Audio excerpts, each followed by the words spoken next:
Now just remember, safety always first. This video is about how I energize my bird feeder to make it squirrel proof.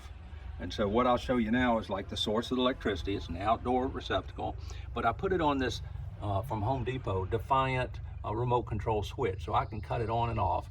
And I put it on that little three-way plug so I can turn it on, and when it's on, that light comes on. I know it's on, but if I press it, I can turn it off and I know it's not energized. Now, here's the energizer that I got from Amazon. And reading up on it, they said if you're going to use two different wires to go from a fence charger out to your whatever, you want to make sure they're heavy enough. And I just use two drop cords, and I use all the wires in the drop cord twisted together and put lugs on the end to connect to the drop cord, so it's well insulated and there's plenty enough copper to carry the energy out to the bird feeder. So it's about 20 feet away, and you can see it going over the brick wall. And now I'll go down to the bird feeder and show you how that's set up. So you can see the wires come in at the bottom. And just so you know how it works electrically, I've also got, you see that little piece of lamp cord that comes off the side? It goes to an additional grounding rod. That's on the negative side. The positive side goes to that terminal on the side.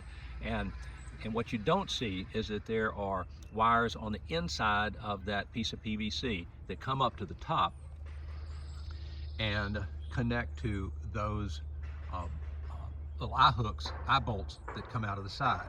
So the way that this works is that the upper eye bolts are negative and the bottom eye bolts are positive, and that's why you have that little jumper wire that goes from the positive side up to the bird feeder. Now the birds cannot get shocked by this, but a deer can. So if a deer comes and smells the seed, and wants to get up there, as soon as that deer hits with his tongue the side of the bird feeder, he or she's gonna know. The local squirrels refer to this as the tree of pain. As you see, the PVC pipe is actually sprayed black, and the stripes down the side are HVAC duct tape, which is aluminum with adhesive on the back. So I just cut down the center of one wide piece and did about 3 different pieces to make those narrower strips, and just stuck them right onto that black PVC pipe, and it just works.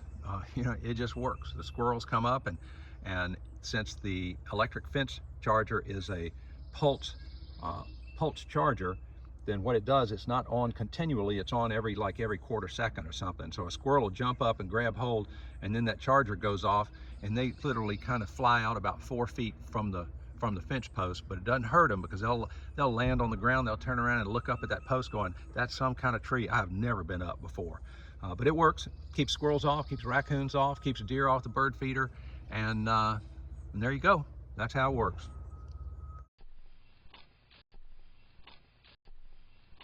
Make sure you wear head protection, eye protection, ear protection, and don't breathe in. Well, I don't know what you'd breathe in, but just better safe than sorry. I'm not suggesting you do it the way I do. In fact, I'm telling you don't do it the way I do it. But this is just the way I did it, and it works.